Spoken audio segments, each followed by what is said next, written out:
Pasteur Jonas ex-sataniste converti à Christ. Partie 6. Bien-aimé, quand un papa sent que sa mort approche, il commence à faire son testament, il commence à repartir ses biens entre ses enfants. Mais tant que ce papa est en vie, ce testament n'a aucune valeur. Mais s'il meurt, le testament prend effet. Quand on regarde bien, parmi les gens qui avaient bloqué ta famille, il y a même des sorciers qui sont déjà morts. Quand ils prononçaient des incantations contre ta famille, c'était un testament qu'ils faisaient. Et au moment où nous parlons, ils sont déjà morts. C'est ainsi qu'aujourd'hui, nous voyons des familles dans lesquelles il y a des choses qui se perpétuent parce qu'il y a un testament que les sorciers leur avaient déjà imposé. Mais notre Dieu a aussi fait un testament pour nous. Il dit dans Jérémie 29 2.11 « Car je connais les projets que j'ai formés sur vous, dit l'Éternel, projets de paix et non de malheur, afin de vous donner un avenir et de l'espérance. » C'est cela le testament de Dieu, bien-aimé, et avec la mort du Seigneur Jésus à la croix ce testament prend immédiatement effet. La Bible dit dans Colossiens 2h14 « Il a effacé l'acte dont les ordonnances nous condamnaient et qui subsistait contre nous. Et il l'a détruit en le clouant à la croix. » Comme le testament des sorciers est annulé, nous allons faire la pêche. Il faut maintenant récupérer ce que les sorciers ont volé dans ta vie. Toi qui es découragé, sache que c'est un message d'encouragement que je t'apporte. Quand vous cherchez quelque chose pendant longtemps, et faites tous vos efforts pour l'avoir sans succès, le découragement s'installe. Et une fois qu'on est découragé, c'est au tour du doute de s'installer. On entend parfois les gens s'apitoyer sur leur sort et dire, « Sur cette terre, je suis venu seulement accompagner les autres. » C'est ce qui arrive dans la vie de plusieurs. Mais toi, ne te décourage pas, ce n'est pas encore terminé pour toi, car il y a de l'espérance pour ceux qui vivent encore. Après avoir annulé le testament des sorciers, nous ferons désormais la pêche. Nous n'allons pas pêcher les poissons, mais nous allons pêcher toutes nos bénédictions que les sorciers ont volées et cachées dans le monde des ténèbres. Par la foi, nous allons les récupérer. Une fois pendant que je priais, le Seigneur m'a fait voir une vision de l'Égypte antique et pendant que je regardais, je voyais beaucoup de gens en train de travailler et la parole de Dieu m'a dit, « Tu vois ces gens qui travaillent là, ils travaillent beaucoup mais ce n'est pas pour leur compte. » C'est ce qui arrive dans la vie de beaucoup d'enfants de Dieu. Ils travaillent beaucoup, mais ne tirent pas profit de leur travail. Les pyramides qu'on voit en Égypte, n'ont pas été construites par les Égyptiens, mais par les enfants d'Israël. Ceux-ci travaillaient non pas pour leurs intérêts mais pour ceux des Égyptiens. Et c'est ce qui se passe aujourd'hui dans la vie de beaucoup d'enfants de Dieu. Les enfants de Dieu travaillent, ils fournissent beaucoup d'efforts, mais ne bénéficient pas de ce qu'ils font. Ce sont les sorciers qui leur ravissent le fruit de leur travail. La question que je te pose est celle-ci, qui est assis sur toi? Qui est assis sur ta vie? Tout ce que tu as, le travail que tu fais et ce que tu obtiens, ne sont que les miettes de ce que tu devrais en principe avoir, parce qu'il y a des sorciers qui contrôlent ta vie, à ton insu. Mais au nom de Jésus, nous allons marcher sur tous nos ennemis, nous allons marcher sur tous les sorciers de nos familles, de nos quartiers, de nos avenues. Pour toi qui aimes beaucoup parler, sache que tu es même déjà parvenu à te trahir sans le savoir. Il faut apprendre la discrétion, tu ne dois pas dire n'importe quoi à n'importe qui. Toi donc qui parles beaucoup, fais attention. Même les gens du monde disent, trop parler peut tuer. Quelques signes de la sorcellerie dans la vie des petits-enfants. Nous examinerons quelques signes qui nous permettent de découvrir la sorcellerie dans la vie des petits-enfants, si ces enfants sont utilisés de manière inconsciente. Ces signes sont les suivants, une forte distraction, le trou de mémoire, l'enfant oublie facilement. Vous lui dites quelque chose, après quelques minutes, vous lui redemandez ce que vous venez de lui dire, et il ne connaît plus, il a tout oublié.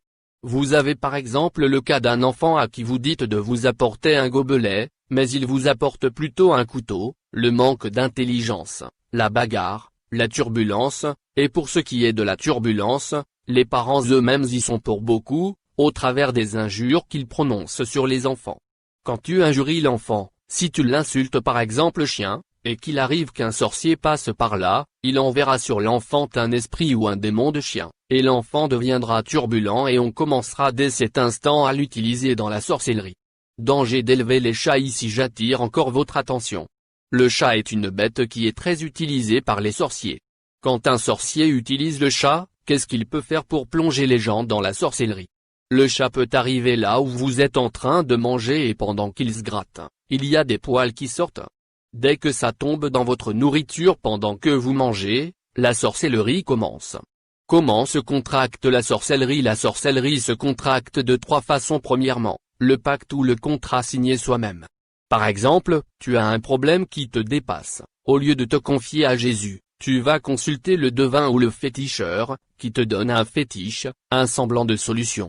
Ce fétiche-là que tu prends te plonge déjà dans la sorcellerie inconsciente et avec le temps, le fétiche en question te transformera et tu deviendras alors un sorcier conscient.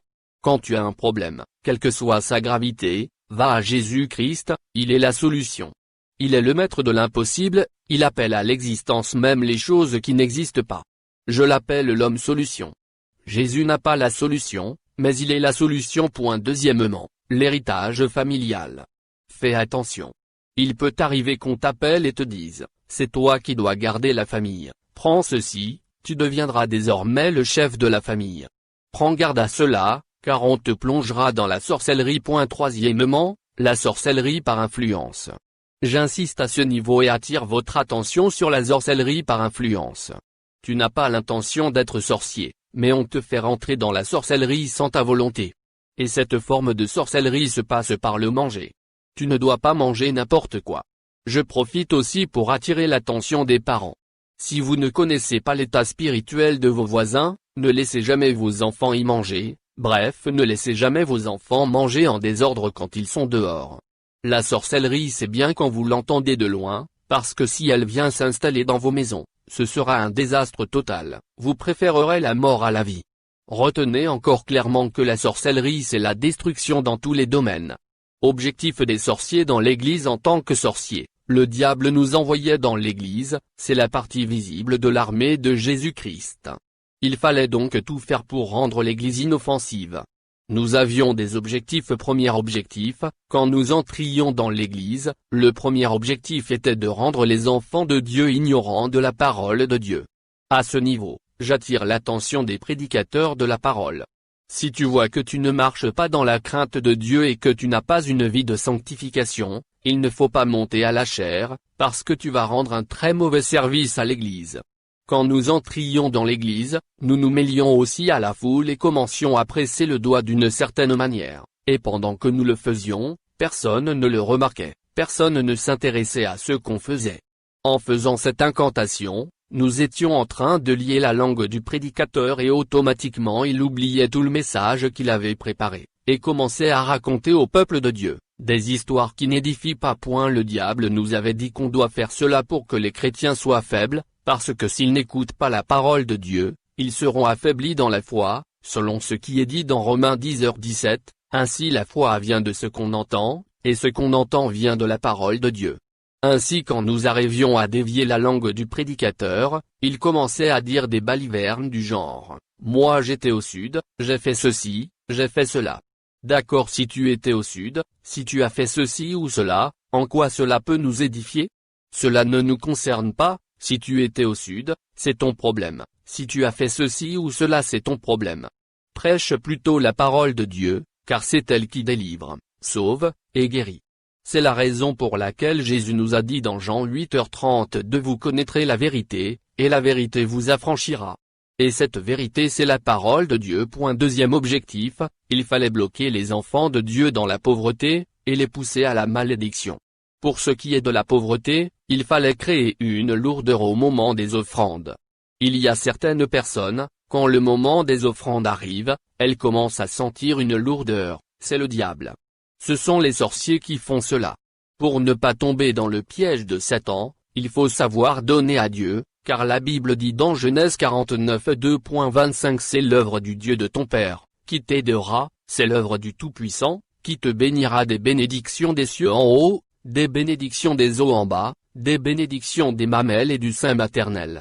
Tout cela, c'est l'œuvre de l'Éternel qui bénit. Le diable nous avait dit, si les enfants de Dieu donnent leur offrande, non seulement ils vont briser la pauvreté, mais ils vont également récupérer tout ce que j'ai déjà bloqué. L'offrande est efficace. Et pour pousser les gens à la malédiction, le diable nous avait dit de pousser les gens à faire les offrandes qui n'honorent pas Dieu. La Bible dit dans Malachie 1h14, Maudit soit le trompeur qui a dans son troupeau un mâle, mais qui sacrifie à l'Éternel une bête chétive. Tu as par exemple 5000 francs en poche, au moment des offrandes, tu donnes 200 à Dieu. Quand tu donnes l'offrande, le problème ce n'est pas se tenir debout et aller vers le panier, le problème c'est de savoir ce que tu mets dans le panier. Troisième objectif, bloquer les projets de l'Église. On avait de grands sorciers à qui on demandait de s'infiltrer dans le collège. Ainsi quand vous voyez dans l'Église des gens qui se disputent pour avoir des bons postes, sachez que vous avez affaire à des sorciers. L'élévation vient de Dieu, comme c'est l'Église de Dieu, attendez que Dieu lui-même vous mette à un poste. Mais quand vous voyez des gens qui sont en train de se disputer pour occuper tel ou tel autre poste, sachez que vous avez affaire aux sorciers. Ces agents de Satan, une fois qu'ils occupent ces postes stratégiques, ont le droit de participer à toutes les grandes réunions au cours desquelles on débat de tous les projets de l'Église. Et la nuit ils vont nous rejoindre pour nous donner le rapport de tout ce qu'on a planifié comme projet, et à partir de là, nous allons envoyer des démons pour pousser les gens à ne pas donner. Parce que pour son fonctionnement, l'Église a besoin de l'argent, bien-aimé. C'est ce qu'on faisait, on empêchait les gens de donner et ainsi tous les projets échouaient. Comment reconnaître les sorciers dans l'Église? Pour reconnaître les sorciers dans les églises, vous n'avez qu'à voir le cas des gens qui sont agités, des gens qui n'aiment pas être posés et qui veulent seulement entrer et sortir. Si vous avez des cas pareils, sachez que vous avez affaire aux sorciers. Quand on arrive dans les églises, vous savez avant le culte, on commence par l'intercession et là il y a une forte chaleur, et on ne peut pas entrer avec des fétiches. Alors on les laisse à l'extérieur, et on est dans l'église, et à un certain moment, on va sortir récupérer les fétiches pour commencer à opérer dans l'église. Quand vous voyez les gens qui aiment faire les va-et-vient sans raison valable, sachez que vous avez affaire aux sorciers. Alors qu'est-ce qu'on faisait encore? Si l'homme de Dieu qui prêche est puissant, s'il marche dans la crainte de Dieu, on ne saura pas lier sa langue. Ne pouvant donc pas lier sa langue, on pouvait soit envoyer les esprits de somnolence dans la foule, c'est ainsi que vous verrez certaines personnes commencer à somnoler juste au moment de la prédication, soit commencer à faire des injections ou des piqûres mystiques sur les enfants, c'est alors que vous verrez les enfants pleurer en désordre dans la salle, tout cela dans le but de créer la distraction. Et quand il y a la distraction, les gens ne peuvent pas suivre la parole qui est prêchée. C'est ce qu'on faisait dans les églises et c'est ce que les sorciers continuent de faire dans les églises aujourd'hui. Les sorciers qui tombent la nuit, il arrive très souvent qu'un sorcier tombe. Quand un sorcier tombe, cela veut tout simplement dire que le sang qu'il a utilisé comme carburant n'était pas suffisant. Généralement quand ça se passe ainsi, les gens viennent en grand nombre et commencent à le frapper. Quand on le frappe, il ne sent aucune douleur. Tout ce qu'il fait quand vous le frappez c'est la grimace. Il le fait juste pour que vous puissiez avoir pitié de lui et le laisser partir. Si je vous posais la question de savoir quel est le fouet qu'on peut appliquer sur un sorcier pour qu'il sente des douleurs, je suis sûr que beaucoup me diront qu'il faut utiliser le balai, n'est-ce pas? Détrompez-vous bien-aimés. Le sorcier lui-même pour voler, monte sur le balai et vous croyez qu'en le frappant avec le balai il ressentira quelque chose? Il n'y a que deux types de fouets, qui, quand ils sont appliqués sur un sorcier, lui font ressentir une double douleur, sur le plan physique et sur le plan spirituel. Le premier ce sont les euphorbes. Quand vous les utilisez pour frapper les sorciers, ils ressentent alors une double douleur. Toi sorcier qui es parmi nous, s'il t'arrive un jour de tomber, sache que le fouet qu'il faut utiliser pour te frapper est déjà découvert. Mais nous en tant qu'enfants de Dieu, nous n'avons même pas besoin de ce fouet-là. La Bible nous dit dans Éphésiens 6h12 nous n'avons pas à lutter contre le sang et la chair, mais contre les dominations, contre les autorités, contre les esprits méchants. Donc notre combat n'est pas un combat charnel, mais spirituel. Sachez que les sorciers ont aussi droit au salut, parce que si le Seigneur a abandonné sa gloire au ciel, c'est pour chercher ceux qui sont perdus. Donc les sorciers sont aussi des candidats au salut. Ce qu'il faut combattre c'est la sorcellerie. Lieu de réunion des sorciers. Pendant que j'étais sorcier, j'étais tellement monté en grade que j'avais l'autorisation de participer à toutes les réunions de tous les sorciers d'Afrique. Où est-ce qu'on se réunissait? Quand vous prenez la carte géographique de l'Afrique, vous voyez que l'Afrique est un continent qui comporte deux grands déserts. Vers le nord, au Maghreb, nous avons le désert de Sahara. Et vers la partie australe, il y a le désert de Kalahari. Le désert de Kalahari c'est le département général de tous les sorciers d'Afrique. Quand on y allait, il y avait un démon de haut rang appelé Hindou Sankara, qui était chargé de prendre les rapports de toutes nos réunions pour les transmettre à Lucifer. L'organisation des sorciers scène première position, viennent les présidents et les reines qui donnent les instructions dans la sorcellerie. Ils s'asseyent dans des chaises fabriquées avec les ossements humains. Quand on mange, on utilise les os qui restent pour fabriquer les chaises où doivent s'asseoir les présidents et les reines. En deuxième position, on a les sorciers suprêmes. J'aimerais insister sur ce point, les sorciers suprêmes sont les chefs des quartiers des sorciers. Dans chaque quartier, il y a un chef de quartier des sorciers, même dans le vôtre, il y a un chef de tous les sorciers du quartier. C'est donc lui qu'on appelle le sorcier suprême, et c'est lui qui a le droit de se rendre dans le département pour transmettre le rapport de tout son quartier. Et le chef de quartier ne travaille pas seul. Il travaille avec le chef d'avenue et le chef de rue. Dans chaque avenue et dans chaque rue, il y a un chef d'avenue ou un chef de rue de tous les sorciers de l'avenue ou de la rue. Et le chef d'avenue a comme mission de prélever les informations au sein de l'avenue. Voici de quelle façon il procède. Il passe chez vous, vous salue très bien, et cause même avec vous. Et comme vous aimez beaucoup parler, vous commencez à lui donner toutes vos informations. Quand vous êtes donc avec lui, vous commencez vous-même à lui donner toutes les informations concernant votre famille. Vous lui dites par exemple, on a déjà donné la prédot pour ma fille une telle, sa belle famille a dit qu'elle viendra à tel moment pour verser la dot. Mon enfant un tel va présenter l'examen d'état cette année. Quand vous donnez toutes ces informations, est-ce que vous connaissez l'état spirituel de la personne avec qui vous parlez? Est-ce que vous connaissez au moins le pourquoi de sa visite?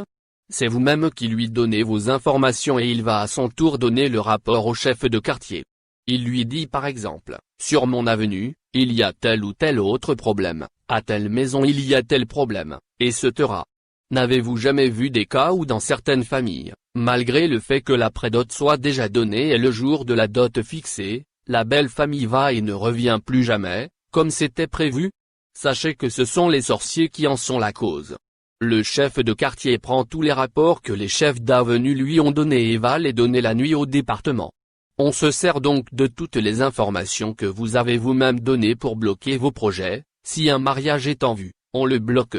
On prend un sorcier de votre famille, et on lui confie tout cela. Et quand les sorciers le font, on charge un sorcier de ta famille, de bloquer ton mariage, ta fécondité, ton travail, ta santé, tes affaires. Tu te rendras compte que tu travailles beaucoup mais ne gagnes rien, pendant que les sorciers qui ne travaillent pas, tirent profit de ton travail. La Bible ne dit-elle pas que l'ouvrier mérite son salaire? Et quand nous travaillons nous devons en tirer profit. Je puis t'assurer que si tu mènes une vie de prière constante, les sorciers ne seront plus en mesure de jouer avec tes bénédictions. Et quand on fait cela pour un quartier, on bloque beaucoup de choses. À partir des choses bloquées, on établit des lois qui vont régir le quartier. C'est ainsi que vous verrez que dans certains quartiers, les gens ne se marient pas normalement. Il y a aussi des quartiers où les gens ne terminent pas les études.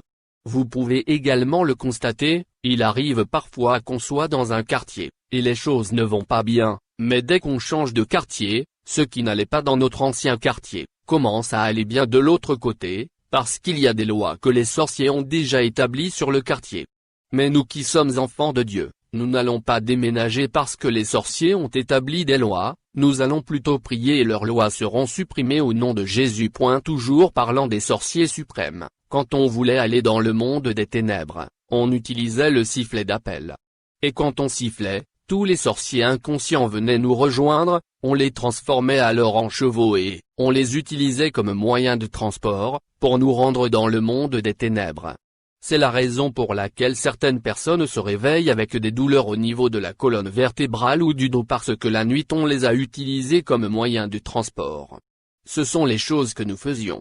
Quand par exemple dans ce monde-là, nous organisions des fêtes pour nous distraire et nous amuser, nous prenions les têtes des gens, et ces têtes devenaient nos ballons. C'est pourquoi il y a des gens qui se réveillent avec des maux de tête. Toujours pendant nos moments de réjouissance, nous chantions et jouions du tam-tam. Et ce sont les ventres des sorciers inconscients que nous utilisions comme tam-tam.